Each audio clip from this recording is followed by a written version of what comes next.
Washington Apple Pie Resources and Services. How many of you have logged into the TCS in the past week? In the past month? In the past year? When you log in, do you find the interface confusing?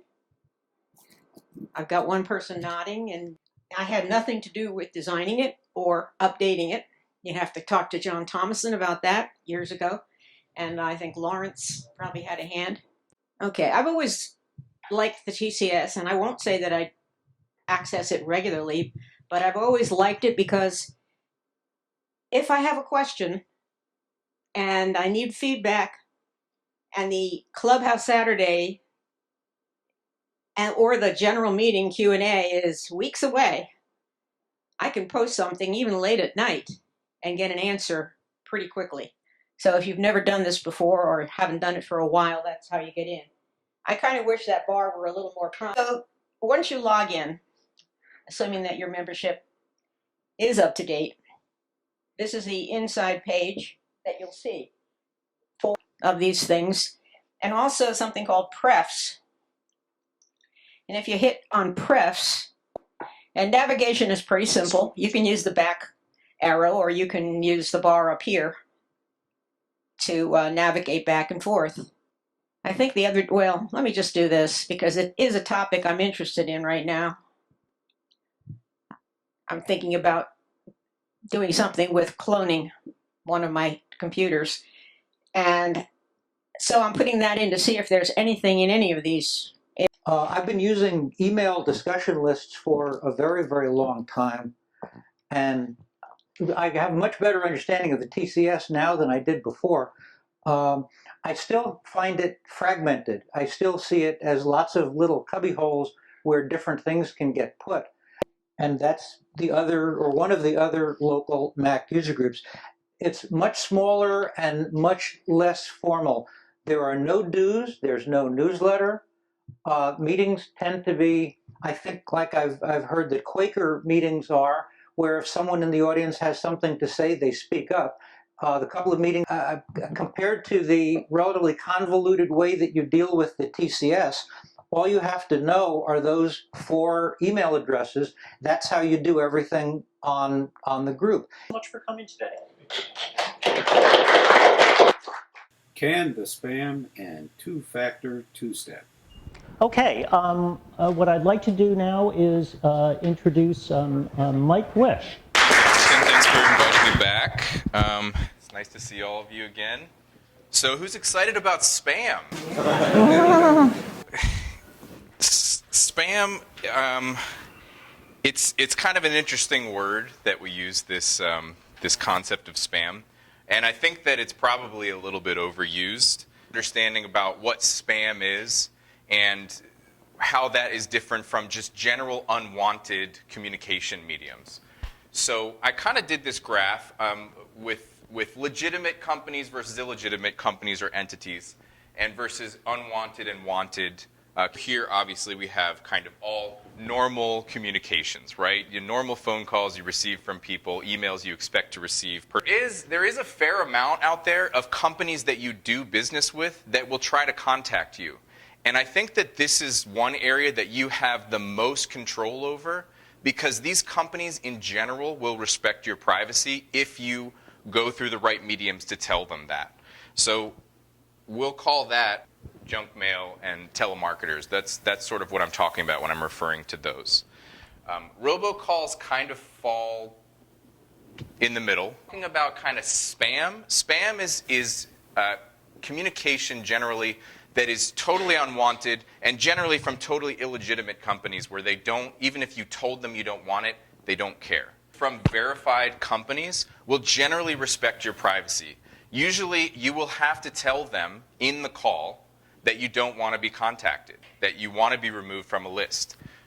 There is the do not call list, which a lot of people are familiar with. It's important that you put your phone number on there, especially now because when you put your phone number on there, it's on there for life now. It used to. So this is kind of a quick tip on how to, on your iPhone, how to screen all calls. You can actually say, allow calls from contacts.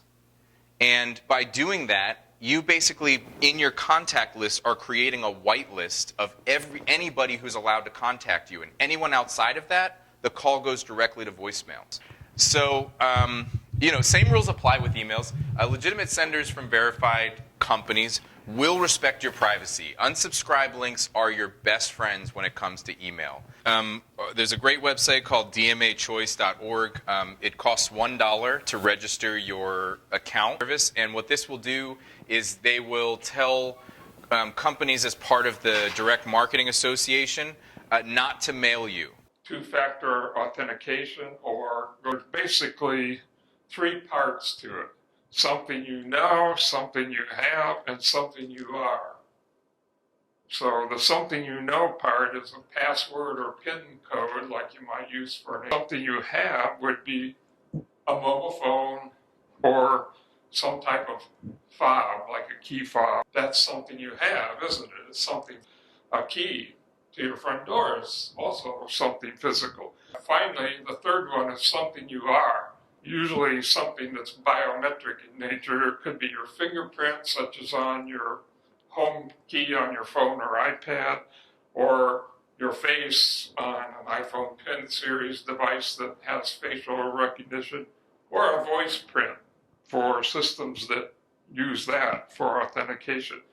Okay, everybody these days pretty much has a mobile phone of some sort, and usually you have a form of text message. So the way two-factor works is you go to the website in question, somewhere nearby, there's going to be a place where you could turn on two-factor authentication. March 2019, Chuck Joyner of Mug Center and Mac Voices. Good morning. Good morning. As great as so many great things that user groups do, but one thing they're pretty much all universally terrible at is publicizing it beyond their own territories. This is the modern world, and it allows me to maybe speak to your group this morning, deliver some content for you. So much of the user group world is socialization at this point, because so much of the tech information can be had online if you really take the time to go and look for it. It's tough to justify having funds to support groups. It is with costs becoming more and more, so that if they wanted to do a user group tour now, I mean, it's much more expensive than it used to be. So in this new world where Apple really seems to want to bring more community into their stores, perhaps they'll embrace the mugs more. Try to do everything they ask you to do and see what they will offer you. But just having that presence in an Apple store, obviously increases your legitimacy for the people that don't know you. I mean, how old are you guys anyway? I should ask that. We're in our 41st year. There are user groups that are shutting down over the country. I will confess that our group shut down, and I don't mind telling you why. It became, unfortunately, kind of a 1 to 2 person show. And for those of you that are out there, I encourage everybody to volunteer in some way to try to keep the group going and to make it vibrant. So let's get to the Apple announcements. Wonderful. Please. Let me go down the list here. Who is excited about the Apple credit card? So Apple TV Plus, excited over that? Oh yes. Oh, okay. Hardly anybody. What we started with, the Apple credit card, to me, that's the big one, because Apple is posturing themselves as the guardians of your privacy. First of all, how many people here use Apple Pay? Good for you. It is the most secure method of making payments that there is. You can be just as secure even if you have to use a physical card. So that, and I don't know if you've dug into the details, but this is generating temporary numbers, if you will, for every single transaction anytime you use it. I don't know how you all feel about it looked like there was not a lot of enthusiasm for the Apple News thing. But for someone who goes out and spends, a bunch of money on magazines or enjoys the kind of content that are in magazines, and especially photographic content, these are fantastic options. Because for $10 a month, you're going to have access to, what they say, 300 magazines? Yeah, did you want to talk for just a few minutes about CES, Chuck? Sure. I'll make this very quick. Was that I got to have my very first driverless car experience. And I mean alive, not a demo. I've done demos before, but this was actual. I summoned a lift, and it was a driverless car. If you haven't been to Las Vegas, how many people have been to Vegas at all? Good. Okay. I've been doing this now for a number of years, and it's the world's biggest toy store. I love it because you just never know what you're going to find, and it's kind of difficult to explain to you how this one could be walking on inside the convention center. Okay, turn a corner and walk into a yacht that you didn't know was there. The sizes of the booths that they give the startups are about the size, probably about 2.5 of those chairs. Okay, you are literally shoulder to shoulder with people, all of them trying to get your attention to talk about whatever it is they are doing. Tech trends in schools. I just wanted to say how pleased we are to have Susan Bearden talk to us about the current state of EdTech in the country. I am currently the Chief Innovation Officer for the Consortium for School Networking. So, and here's our website actually.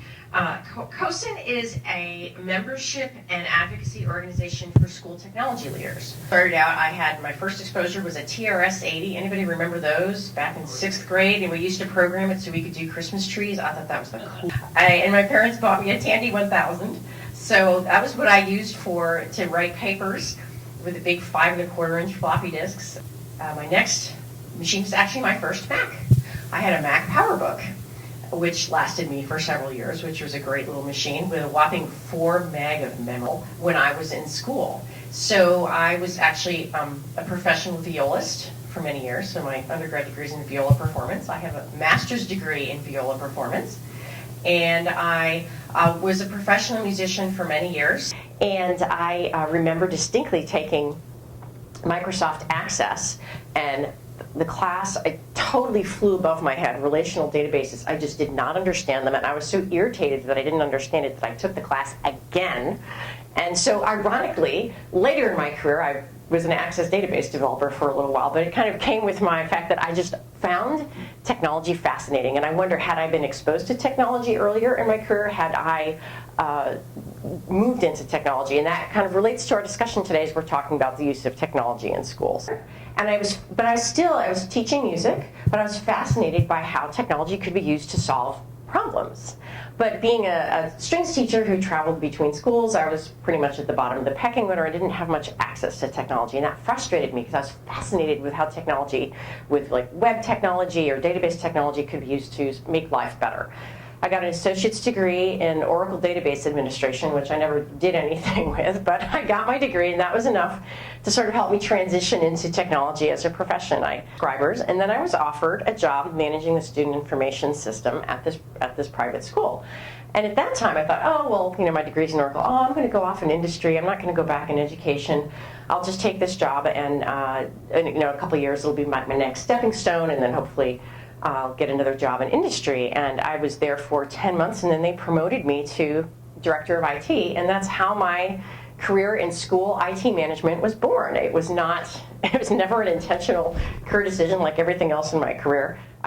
So talking about education technology in schools, I'm interested to know, how many of you have children or grandchildren who are using technology in school in some way, shape, or form? Okay. Would any of you? I think that's how we can really. That's how we can really make an impact on kids, is teaching them all of these skills, and these are all life skills, and these are all skills that we did not need growing up, and and that's one of the challenges for today's parents, is because they didn't grow up, so they don't have parents modeling this stuff for them. They didn't have their parents modeling this stuff necessarily for them either. So that's also a challenge for parents today. Yes, John. What the most common topics are that come up in the EdTech chat that you talked about? That is a great question. So our topics are all over. This is something else I wanted to show you. There's an organization called ISTE, which is the International Society for Technology and Education, And they're kind of a sister organization to COSIN. So COSIN focuses more on school IT leadership, whereas ISTE is really geared more towards teachers and education technology coaches. But they have developed standards for students. They also have standards for parents, not for parents, for teachers, for administrators, for ed tech coaches, for computer science. But their standards are really based in rigorous research, and they talk about kind of what are the standards for students. And if you're going to notice here, if you just look at these, there's nothing here about using a specific technology tool. It's all about the ways in which you use technology in meaningful ways, like empowered learner or being a good digital citizen, using it to understand, to construct knowledge or to construct one's understanding of knowledge, knowing how to use technology to design, understanding computational thinking, understanding how to students to communicate creatively, and teaching students how to collaborate globally. And if you look under each of these standards, they have security and smart locks. How pleased we are to have Martin here today. A wonderful. Much for coming today. Okay. Well, thank you, Jonathan, for the invitation to speak to this group. The irony is, my wife and I were talking about is neither she nor I are particularly adept in the IT world, and to address a group of IT experts, and even on the Mac side, since we tend to be on the PC side, except for our phones, the irony is delicious as far as I'm concerned. So, but again, thank you. The title is Physical Security for Home and Business. My wife, Darlene, and I are the owners of the Flying Locksmiths of Fairfax, Virginia. The Flying Locksmiths is a franchise. But in 1946, a guy by the name of McMiniman came back off of World War II as an Army grunt. He wanted to learn how to fly. So he took the GI Bill and used that for flying lessons. But while he was having fun doing that, he also realized he had to provide for his family. So he needed a trade, and he settled on being a locksmith. And putting the two together became the Flying Locksmiths. And there was a single locksmith shop in Braintree, Massachusetts for Randolph, Massachusetts for many years. And his grandsons read about in Inc. magazine about a franchise broker that would take blue-collar businesses, franchise them, and look to have the owners take that blue-collar business and manage it in a white-collar fashion. Kids were fascinated by that, invited the guy in. He said, man, if you guys don't do this, I'm going to find another locksmith to do it. So in 2015, they started franchising. And as I said, we're up to over 90 franchises across the country. I thought I'd talk about a couple of things that you see every day. You see a key in a lock, you know what that does, but really what in fact happens when you put that key in the lock. What are the components and happens? So these are the components. These are the components of a lock. And then when you actually turn that key, this kind of greenish thing here, which is called the plug. The keyway is in there, and within that plug are pins that are set uniquely for that lock. And then the key is cut to accommodate the various pin lengths. You got upper pins and lower pins. And the lower pins are what the locksmiths will change when they rekey and then cut your key. And when the key goes in and lines up these bottom pins, then you're able to turn what's called the plug, which is this old green thing, and that will unlock your house. The shear line, that's when everything lines up. The shear line is where it allows you to turn that plug. But in all cases, coming into a door, you essentially are going to have either a doorknob or increasingly a door lever, particularly with ADA, Americans with Disability Act regulations now. The lever above it is a deadbolt lock, in this case a single cylinder deadbolt lock, and I'll talk a little bit more about that, which type of knob or lever.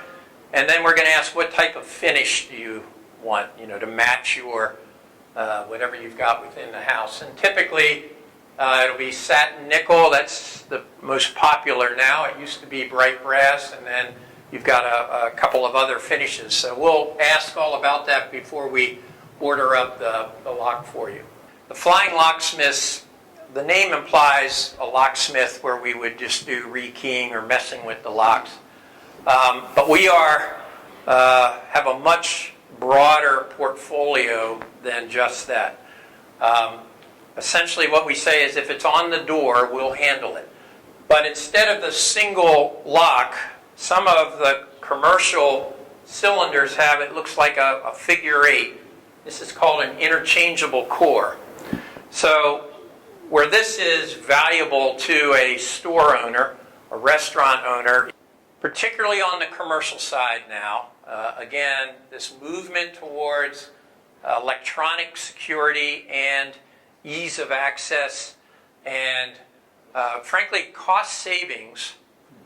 Although your initial output is high, the recurring benefit of not having to rekey, be able to allow people in and out and change that easily, this is where folks are moving, including us. So to access the door, there is a reader. It's maybe hard to see, but a square box. And that reader can be activated with a white proximity card, a key fob, or your cell phone. Or on your phone that says unlock that door, and so you hit the button and it unlocks.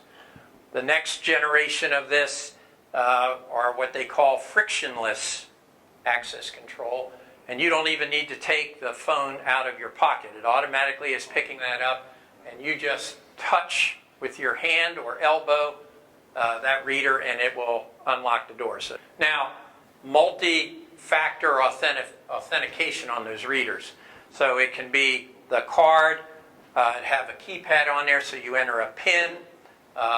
You can have biometric, where you've also got to do a fingerprint, and the next iteration is actually facial recognition. So you can have multi-factor authentication, but for the typical small business, this is what you see. That's me. That's us. Any questions? Web, phone, privacy, and technology journalism. Okay, Rob Pegoraro, everyone. And what was the expression that, Rob Pegoraro talks to the pie and brings stuff? Pretty much, yeah. So take it away, Rob. All right, let me get this. Privacy on your devices on the web. Second of all is Washington going to do anything about it? I think we know the answer. And third is some thoughts on the state of tech journalism here. There's more stuff here, but y'all can get to that later on. So, yeah, let's talk privacy. Next question. Next. Putting in tracking protection, meaning that the various ad networks of the world, Google's, I guess my client Finance is owned by Verizon, which has some ad network, stopping them from tracking you and building a behavioral profile of you based on where you go around the web. This is not just built into Safari, it is on by default. There's really nothing to worry about. It's set there, it does its job. It doesn't seem to stop any websites from letting you browse them. Last year they added onto that. Last year they decided, you know what, all those Facebook like and share buttons, are there any on the buy side? I forgot to check, honestly. They can be handy if you want to give a shout out to sites you like. They also let Facebook track you, because every one of them is essentially connected by a very long extension cord all the way back to Facebook's headquarters in Mountain View. That gets shut down to the effect that if you want to leave a comment at a site that uses Facebook comments, you have to click through a button to do that. USA Today, another client, is one of those sites.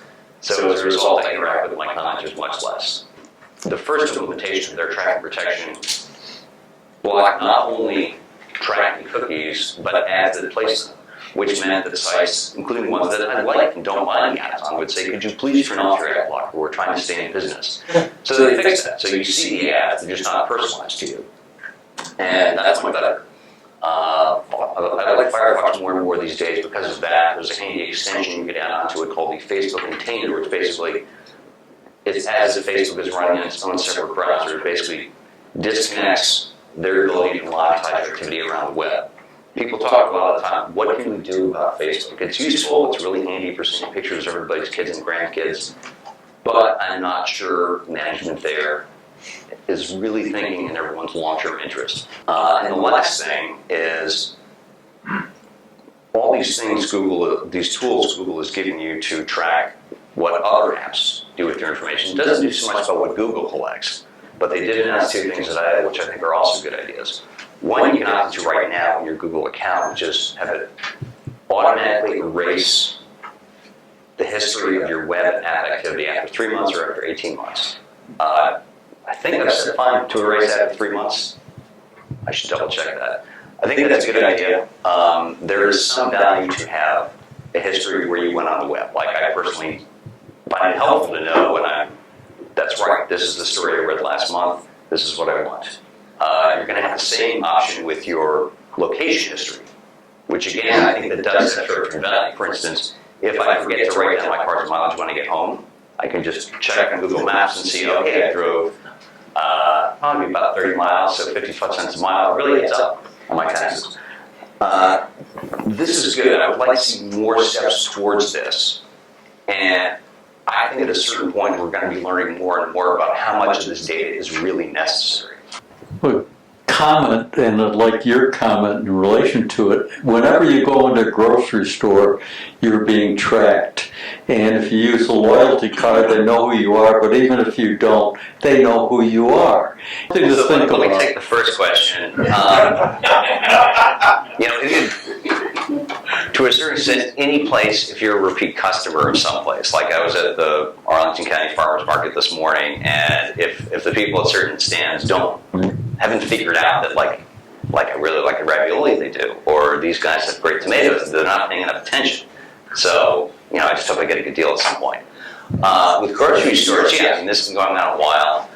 Whole Foods is an interesting case because they were going to do a frequent shopper card, and they opted out of it.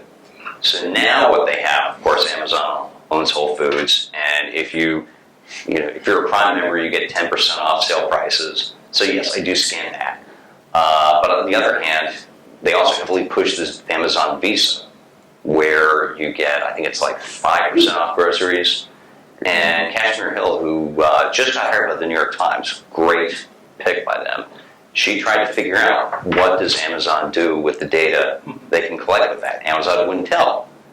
And so I'm like, you know what? I'm glad I don't have that card. Which, in fact, you shouldn't get anyways. American Express has a really good Blue Cash card, 6% back in grocery stores. Much better deal. And I think they've been around a little bit longer than Amazon. I trust them a little bit more than that. As far as augmented reality glasses, I do not own any myself. I don't think I have any here. I don't see any electronics. One of the questions I'll get into regulation. So first, just a quick comment that when you're talking about a little slice of Americana in all the rental cars, just looking at local Wi-Fi networks near me, there was one that came up out of service. And I just thought for somebody to name their Wi-Fi network out of service. Which ones we have. I did have one quick question. Wanted to double check the URL you gave earlier for Amazon, so that they wouldn't retarget. So yeah, Amazon ad preferences. I'm pretty sure it's Amazon.com/adpress. Is there a site that will play back what your browsers are sending it?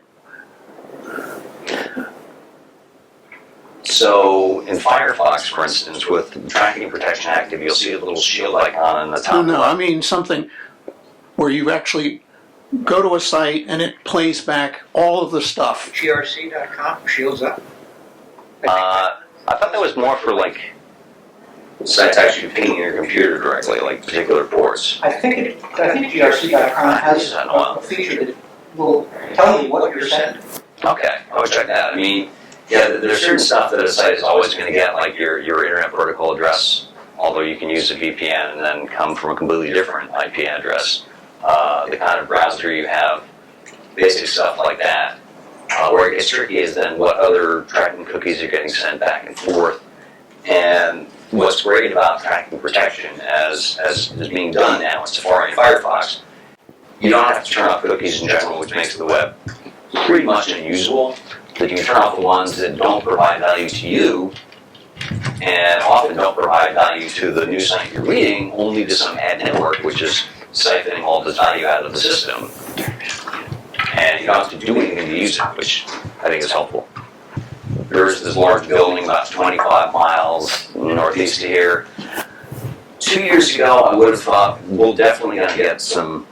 We will have some sort of national privacy law. The two things that I was sure were going to make happen. One was, across the Atlantic, the European Union's General Data Protection Regulation, GDPR, imposes really strict requirements on companies, and that is the reason why Instagram and Tumblr finally added ways to let you take your data out of those sites, which they never had before. And that's because GDPR requires data portability. That's why you have all these different options to regulate, how much data a site collects about you. It's why sites now have these cookie dialogues, which everyone just likes to accept. And I thought, well, surely we will have something like that happen, just we're not completely outsourcing all of our privacy policy to the EU's bureaucrats in Brussels. Plus, the state of California has the CCPA, California Consumer Privacy Act, which was passed at the beginning of last year. It goes into effect in 2020, imposes some very GDPR-esque requirements on companies doing business in California. California is only like a sixth of the U.S. GDP. I don't know of any tech companies who want to have different regulations for every state. We don't want to go back to like the Articles of Confederation approach to privacy policy.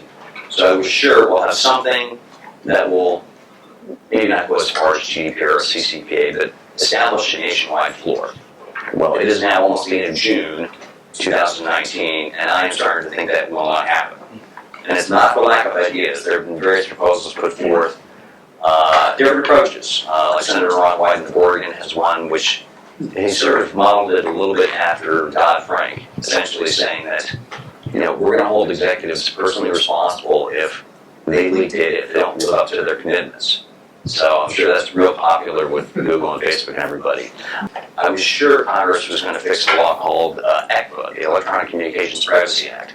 This is, I think, a 1994 vintage relic. It's the law that says if your email is stored more than 180 days online, the cops don't need a warrant. They can just ask for it. Fortunately, no major mail providers will turn it over under those conditions. Google, Microsoft, Apple, Facebook, what have you, they've all seized on one circuit court ruling to say we are going to need a warrant. So essentially, that's useless to investigators. Lately, apparently, Senator John Cornyn of Texas has decided he wants to not fix this for reasons I don't actually know. I've asked his staff, they have not gotten back to me. And so ECPA lingers on. We can't fix something that is obviously broken, that no one in the industry complies with anyways. It is the definition of a dysfunctional law that needs to be rewritten. And here we are. Each of Google and Facebook and Apple have a way that you can download your data to see what data they're keeping. Yes. But the question I have is that reliable? In other words, if I downloaded the Google data, how much confidence can I have that that's really everything they have? With Google, I would say you should have a high degree of confidence. They did this early on. They started making data portability a feature in like 2007. Like, I do not put them in the same league as Facebook, which is a younger company, which I still see indulging in what's called growth hacking. How can we make the user really thirsty to spend more time on our site? And it's like, Facebook, you are not this scrappy underdog trying to unseat MySpace. So the time for that has passed. So I've been doing that experimentation. John was kind enough to include a link to this. There's a site called Patreon.com. What's time sort of using it? And so let me try that. So basically you can go there, sign up, and you can ask for like $1 a month, just as you like what I'm doing. You can have tiers, so people will say, $10 a month, we'll have a live video chat just for you once a month. $50 a month, I'll buy you coffee if we're in the same city. You won't, kidnap me or anything.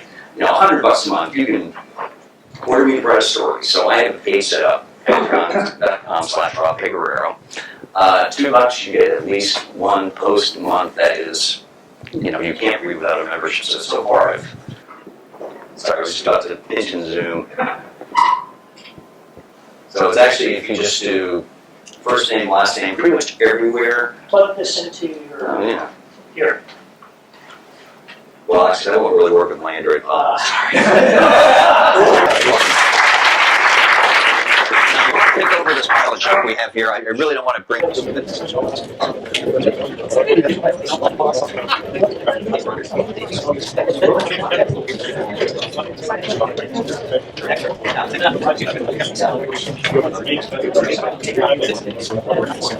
this.